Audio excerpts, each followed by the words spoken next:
আগামী রোববারের মধ্যে যদি অন্তর্বর্তীকালীন প্রশাসন গঠনের প্রজ্ঞাপন জারি না হয়, তাহলে 19 মে সোমবার থেকে আমরা আবার মাঠের কর্মসূচিতে যেতে বাধ্য হব।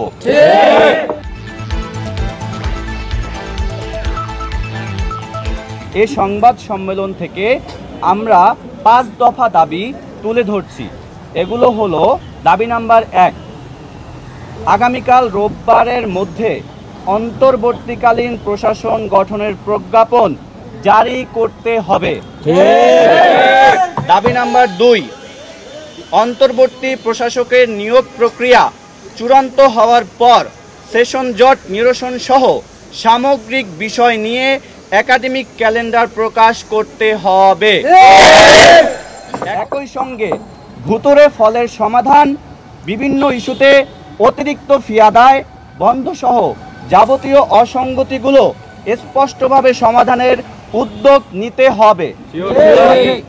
অন্তর্বর্তীকালীন প্রশাসন গঠনের পরবর্তী 2 কার্যদিবসের মধ্যে 24-25 সেশনের ভর্তি পরীক্ষা আয়োজনের উদ্যোগ গ্রহণ করতে হবে। আগামী 5 কার্যদিবসের মধ্যে ঢাকা কেন্দ্রীয় বিশ্ববিদ্যালয়ের রূপরেখা এবং লোগো মনোগ্রাম প্রকাশ করতে হবে। আগামী 1 মাসের অর্থাৎ আগামী 16 জুন 2025 খ্রিস্টাব্দ, আমি আবার বলছি, আগামী 1 মাসের অর্থাৎ আগামী 16 জুন 2025 খ্রিস্টাব্দ এর মধ্যে নতুন বিশ্ববিদ্যালয়ের অধ্যাদেশ জারি করতে হবে। একই সঙ্গে 2025-26 অর্থ বছরের বাজেটে, আমি আবার বলছি, আগামী 2025-26 অর্থ বছরের বাজেটে নবগঠিত বিশ্ববিদ্যালয়ের জন্য অর্থ বরাদ্দ দিতে হবে। প্রিয় সাংবাদিকবৃন্দ, আমরা শুরু থেকেই সরকারের যে কোনো সিদ্ধান্তের প্রতি শ্রদ্ধাশীল ছিলাম।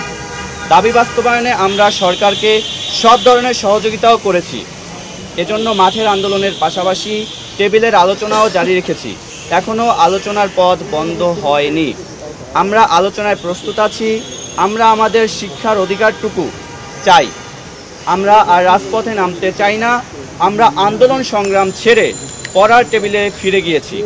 তবে রাষ্ট্র বারবার আমাদের পড়ার টেবিল ছেড়ে রাজপথে ফিরতে বাধ্য করেছে।